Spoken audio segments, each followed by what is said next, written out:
I'm not ashamed to hold my Lord, nor to defend his cause. Maintain the honors of his word, the glory of his cross. We're on the bottom of page 39. We're dealing with alleged Bible contradictions related to personal failures. And the personal failures we're talking about here are our own personal failures to study the Bible properly. And we discussed last week the date of creation. Exactly when was this earth created? We're not talking about millions and billions of years. We don't take it that far. But was the earth created in 4004 BC?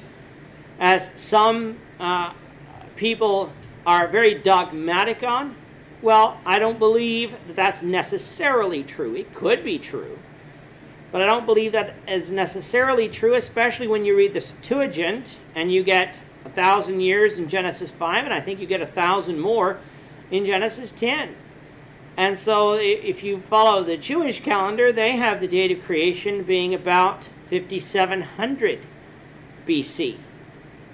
And you can't rationalize 4,000 versus 5,700. Both of them can't be right.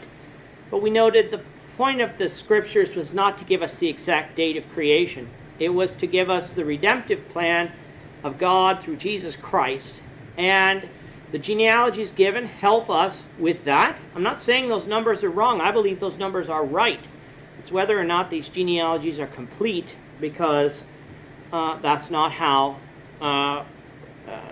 people of that time kept genealogies. They didn't keep them the same way we do. So let's not make that assumption. We also talked about the author of Deuteronomy as to whether or not that was completely Moses. We discussed at the end how Moses' death is recorded, so that necessitates someone added on to the book of Deuteronomy. Tonight we're going to be talking about the number of wise men, or at least going to start, with the number of wise men that came to see Jesus. Thinking back to Christmas, when a lot of people are focusing on the birth of Jesus, how many wise men are usually seen in the nativity scene that people put on? 3 wise men. Now, why do you suppose people think there were 3 wise men? They brought 3 gifts: gold, frankincense, and myrrh. Let's get Matthew chapter 2. Matthew chapter 2, verse 11, and we'll get Naomi to get that. Matthew 2, verse 11. And going into the house, they saw the child with Mary, his mother, and they fell down and worshipped him.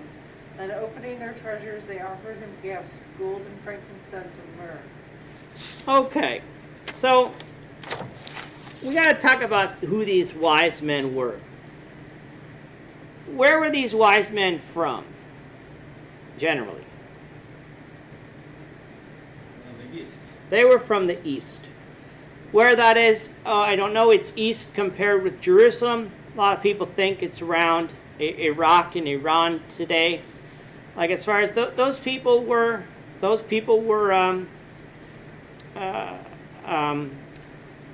religious people too. And why are they called wise men? Like, we often hear the word magi.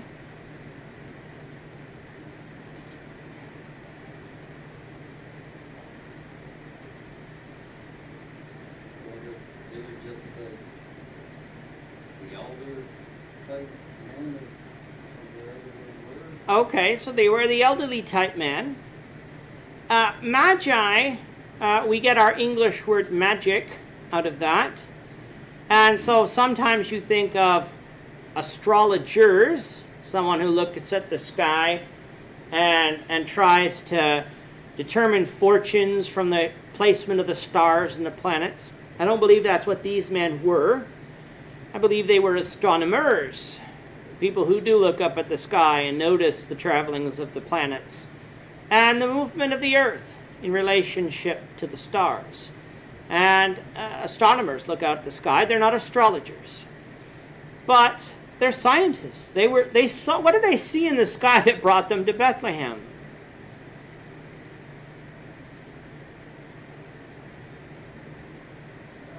They saw the star. And it obviously was something that was not expected. And we're not going to be discussing what that star was. It was described as a star. They described it as a star. So that's what we'll call it. A lot of people want to say, was it a comet? Was it a supernova, exploding star? What was it? A miracle that God brought about? I believe there's some miraculous thing to it because it led them to Bethlehem.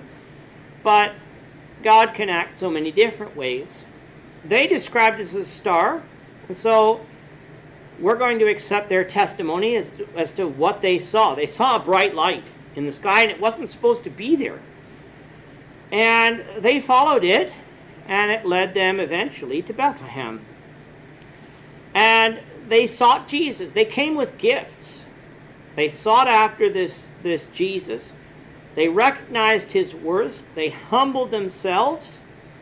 And they came and gave the King of Kings 3 gifts. Now, why is it wrong to assume that there were 3? I'm not saying there weren't 3, but why is it wrong to make that assumption? We're not told. All right, A, we're not told. We're making the assumption on the number of gifts. Have you ever given a gift, multiple gifts, to one person at the same time? Yeah. We know that there was more than one. It's described as wise men. But I also can take it that one group of people can give one gift. So you could have a large group of 20 people, and they all chip in, and they get this large, expensive gift. And they have one gift, and you might come along and think, oh, they got one gift, so there was one person. No, there could have been 20 people with one gift. These were expensive gifts. Gold, frankincense, and myrrh. Aloes and frankincense was incense, and of course gold. These are expensive gifts. There could have been more than 3 wise men. There could have been 2, or there could have been 3. And the fact is, as Bill said, we just don't know. To come along and say that there were 3 wise men shows us that we have not paid attention to our Bible correctly. Just the same way as thinking that the wise men came to the manger. They weren't at the manger. The shepherds were at the manger. The wise men were at the house. The manger would have been, and that's also, I think we fail to realize too where Jesus was born. We often think that Joseph and Mary were going around to hotels, and the hotel owners in Bethlehem were just very crabby. Joseph was poor. They didn't want him in their hotel. There's no room. So they went out to some barn, failing to realize that people kept their animals in their house, not where they lived. They had a stable like we have a garage. And there was no room in the inn. The same word used in Luke for inn means it is the same word used later in Luke for the upper room that Jesus and the disciples ate their last meal together in. It's the same exact word in the book of Luke. Like Luke is the only one that tells us about the manger to begin with, and he tells us about the upper room. He uses the same exact word. And there would be an upper room at a place where you would have guests. That's where there was no room. Everyone had come because of the taxation, so there were more people in Bethlehem at the time, and so they had to be among the animals. But eventually there would be room. Remember from Leviticus, when a woman had a male child, she was unclean for 40 days after having a male child. Or was it 30 days? 30 days for a male child. I think it was 40 for a female. So you couldn't just go anywhere and everywhere when you were unclean. And so they would have remained here. Jesus would have been circumcised on the 8th day and presented at the temple with the purification sacrifices for Mary at the end of the time of her purification. And so the wise men come after Jesus is born. He is described as the young child here, not the newborn babe. So again, surrounding our studies, we need to be careful we don't read into the text that which is not there.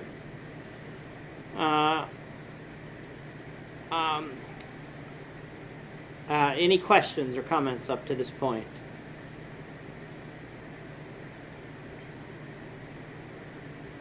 Well, we can go from the wise men to Jonah.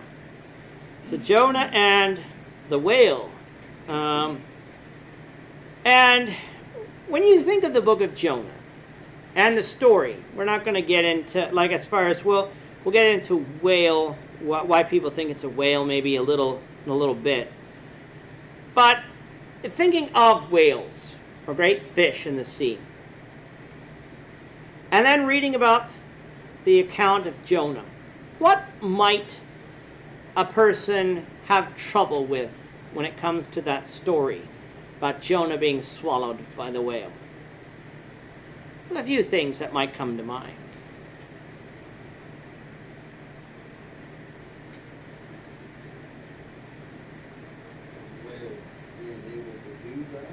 Yeah. Like, as far as you think of it, that we tell this story to children, and children don't have that question usually, because they're confronted with that in stories that they read, make-believe stories with great dragons and sea monsters and aliens, and so for a child, they might not see a problem with that. However, this is not presented to us as a fairy tale. It is an actual historical account. And as adults, we would say, well, hold on a minute. How did the whale swallow Jonah? And that's a good question to have. What else might be a problem that us adults might see with this story? How did he survive 3 days and 3 nights in the whale's belly? Like, you think about it. When we eat something, we digest it, and like I said, it goes into our stomach, and it doesn't stay the way we ate it. So how did he survive? So first of all, let's talk about the idea of the whale, because when we think of great sea animals, we think of whales.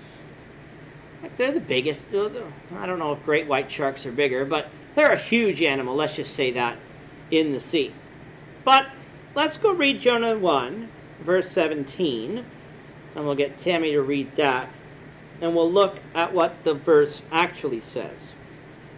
Now the Lord had prepared a great fish to swallow Jonah. Jonah was in the belly of the fish 3 days and 3 nights. All right, so whale is not used. What is used instead? Great fish. Whale, the word whale, the Greek refers to as a sea monster, while the Hebrew story expressly states that God prepared a great fish. The word whale is not used either in the Greek New Testament story or in the Hebrew Old Testament story. So in other words, in the Septuagint, which is the Greek translation of the Old Testament, they do not use their word for whale. They use their phrase that would come out as a great fish. And the Hebrews, of course, didn't use that as well. But that the phrase in here, the first phrase in verse 17 is the answer to the 2 questions we had earlier. What does that first phrase tell us?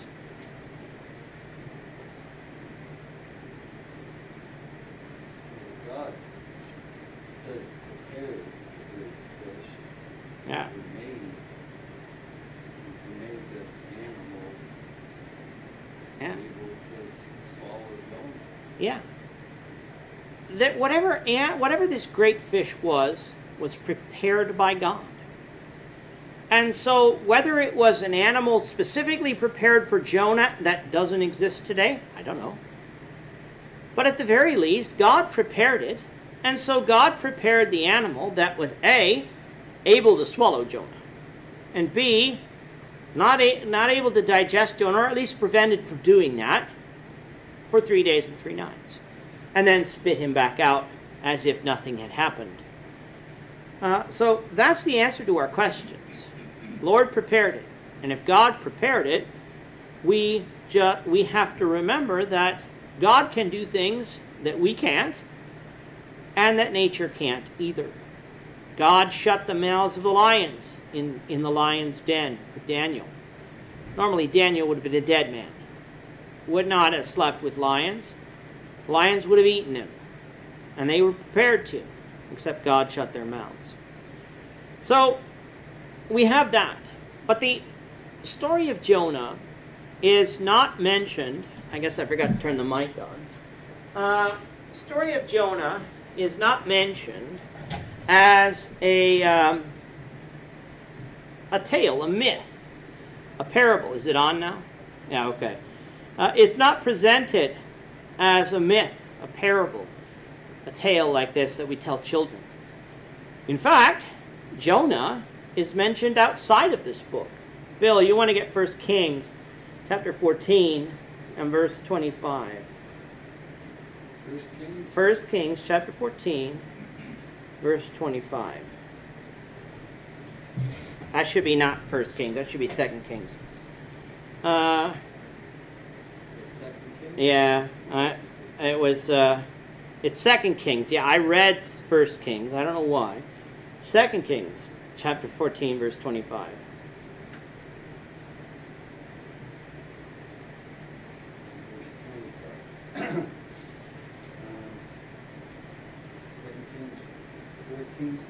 Yes, please. He restored the territory of Israel from the entrance of Hamath to the sea of the ark, according to the word of the Lord God of Israel, which he had spoken through his servant Jonah, the son of Amittai, the prophet who was from Gath-hepher. Okay, in Jonah 1 verse 1, now the word of the Lord came to Jonah the son of Amittai, saying, this is the same Jonah. And so now we can place Jonah into history. During the period of Amaziah, the son of Joash, king of Judah, Jeroboam, the son of Joash, king of Israel, became king in Samaria and reigned 41 years. I don't know exactly where in history that is. I haven't done the timeline for the kings of Israel and Judah. But Jonah's a real person. The book of Jonah is not written as myth. Moreover, Jesus refers to this story as being literally true. Henry, you want to get Matthew 12, verse 40.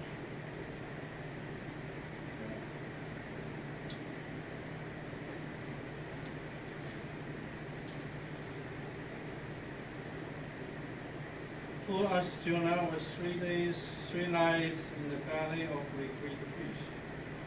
So will the Son of Man is 3 days, 3 nights in the heart of the earth. Okay, Jesus isn't talking about a myth here.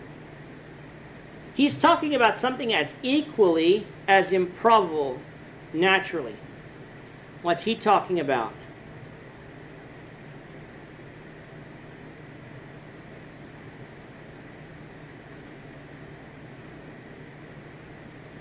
What's Jesus talking about is equally as improbable as Jonah being swallowed by a great fish. Him dying. Yeah, him dying and being raised again. Completely unnatural. Can't be explained by scientists because we can't test it. Can't be done. And so Jesus is saying, as Jonah was 3 days and 3 nights in the belly of the great fish. Jesus is telling these people a story referring to an event that these people knew had happened. And he's comparing it to himself, saying, okay, Son of Man's going to be 3 days and 3 nights in the heart of the earth, and at the end of that, he's going to be raised again. Jonah, in one sense, was raised from the dead in the book of Jonah. Now, he wasn't dead, but he might as well have been. Had he remained in the belly of the great fish, he would have died. For anyone who was looking out on it, Jonah would have been dead. But the great fish spit him out, and he continued his life. Well, Jesus looked dead, and he was dead on the cross. He was buried and rose again. And so that's the fact is that this book, Jonah, is written as a real historical fact. The rest of the story, the rest of the book, is written as history. Going to Nineveh, real place. The Assyrians, real people. Talking about repentance of sin, real things.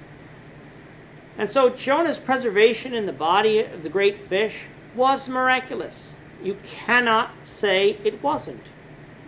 Just as the fish itself being able to swallow Jonah was miraculous. God had the power to create this universe. I don't know what the author is saying when he says could not, but God could intervene within the created order. We can't come along and say that God is powerless to affect his creation. He brings about history to accomplish his purpose. Jesus came, lived, and died on the cross exactly when God wanted him to. God brought about that. Humans had free will, but God brought about that. God raises up kings, throws down kings. God has the power to create this earth like that. Why does he not have the power then to raise up animals that can swallow humans, keep them alive, if it be his will, and us not be able to believe it? Because the story tells us God did it.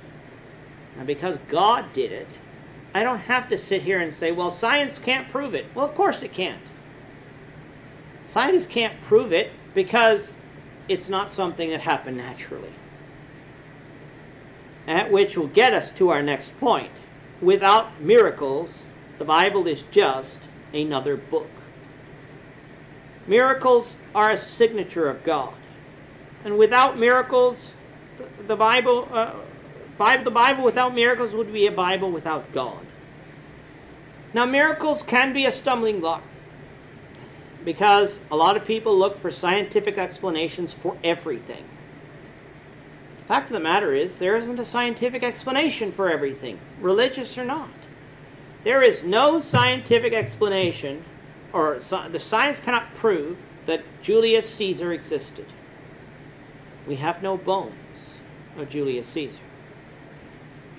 Now, what do we have? We have historical events and histories that are written down. Why can we trust them?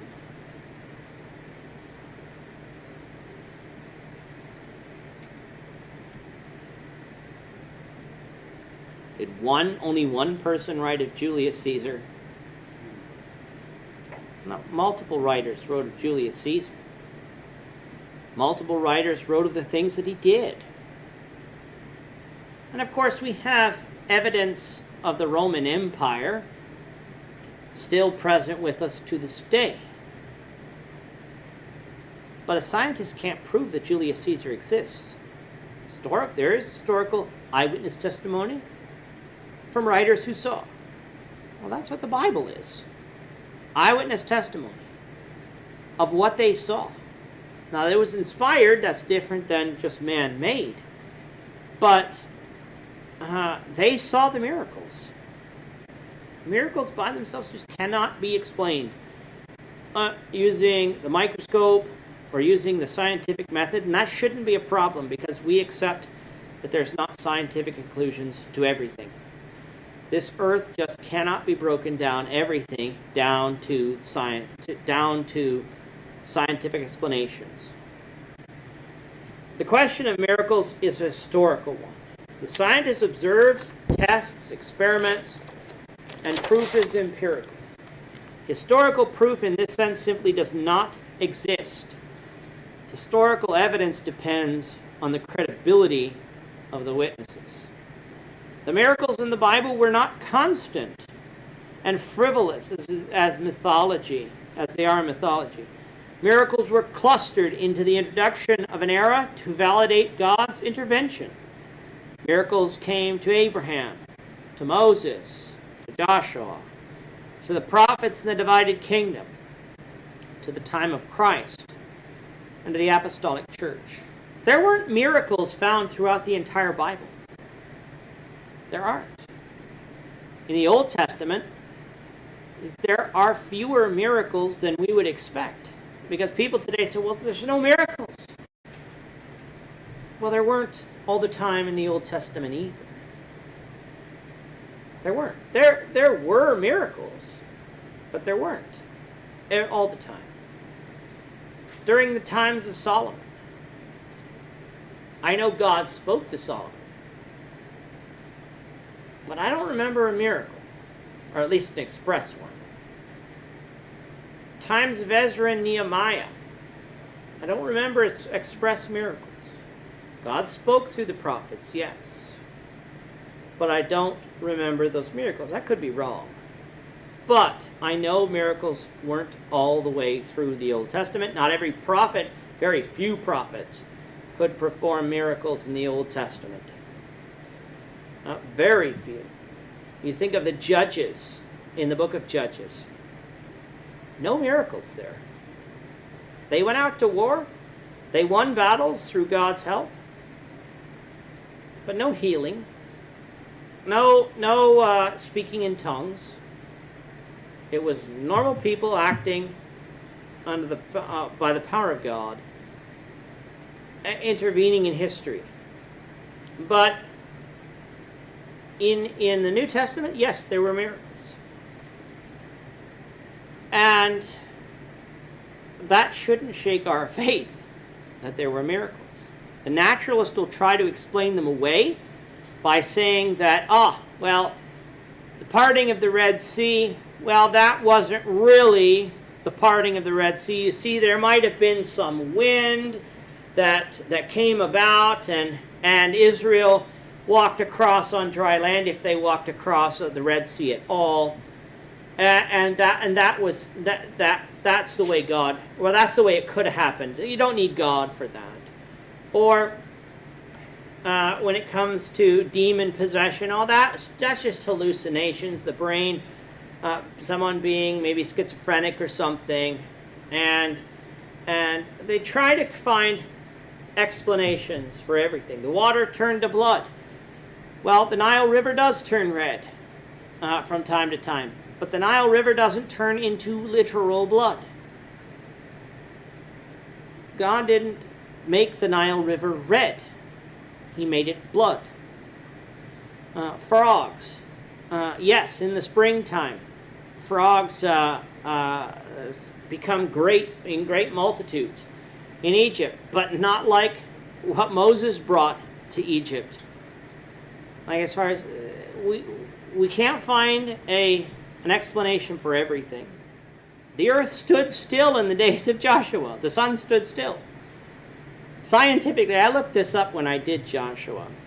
I said if the earth stopped spinning all of a sudden, like as far as the earth is spinning at a very fast rate, if all of a sudden the earth stopped, we'd all die. Because it's sort of like you traveling along in a car. You're traveling 100 kilometers an hour. If all of a sudden you hit a brick wall, what happens? Yeah, stop. You splat. You die because your body cannot take the forces of a sudden stop like that. like I said, the body, that's just too much force for our body to take. Well, we're spinning. It doesn't feel like we're spinning, but we are. We know we are. And if the earth all of a sudden stopped, along with all the other problems that we'd have, we'd all die, because it would just be like hitting that brick wall. But God can do anything. It's not a problem. God can stop what he wants, and he can make it so that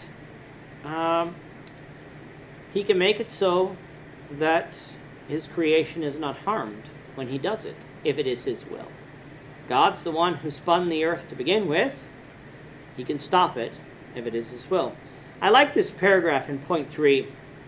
An unbelieving teacher told her class there were no real miracles in the Bible. She said, take for instance the crossing of the Red Sea. We know this body of water was only 6 inches deep, because they don't believe they crossed the Red Sea. A boy in the back room shouted, praise God for the miracle. The irritated teacher asked, what miracle? Well, God drowned the whole Egyptian army in just 6 inches of water, said the boy. That had to be a miracle. I found that quite funny, but it's amazing what children could would say in that sort of thing. But if our disbelief in the Bible is because there were miracles, then there's no way we'd believe in a God anyway. Because an all-powerful God can do anything. And so that he can act outside of his creation is something that should not amaze us. It should not be a stumbling block to us. If we believe in the resurrection because others saw Jesus after he died, then what is our problem with all this other stuff? Because God is all powerful. Any other thoughts? I was thinking when you were talking about Moses, Pharaoh, obviously Pharaoh knew there were miracles. Yeah. Finally let him go. So when people that want to discredit the Word of God, it never ends. Yeah. What do you do? You're just flatly going to refuse. Yeah. Yeah. I find it that the presence of miracles, though, is the weakest reason, I think, for unbelief. Because if there ever was a God, he would have the power to do miracles. And so that shouldn't be a stumbling block. That you can argue with some other things in the Bible. You can argue with those things. But the presence of miracles, if there is a God, shouldn't be a stumbling block at all. Because God is all-powerful. He created this universe. And if he created this universe, he has the power to do as he will. So let's go to our questions on page 42. We are down to question 4. Why do some people think that there were 3 wise men who visited Jesus? 3 gifts. And of course we had said that doesn't prove there were 3 wise men. There could have been more, and there could have been less. Does the Bible teach that Jonah was swallowed by a whale? Is it unscriptural to say that he was swallowed by a whale? And explain. He was swallowed by a great fish. All right, so that doesn't say he was swallowed by a whale. This last part, though, we didn't really discuss this. Well, it doesn't say a whale, and if he didn't call it a whale, then there wouldn't necessarily be the confusion around it. Yeah, like as far as I believe if it was a whale, that the Bible would have called it that. There were words for whales. It was a great fish. What it was, we don't know. But it would be, it's an example of poor Bible study. Because we take a look at at whales and we say that can't be. It wasn't a whale. And so it can be because God created it. True or false? The Bible without miracles would be a Bible without God.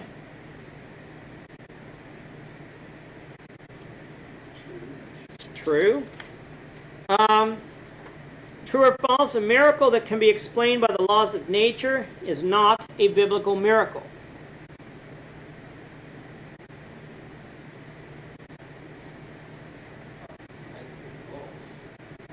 Well, I said I can see both here.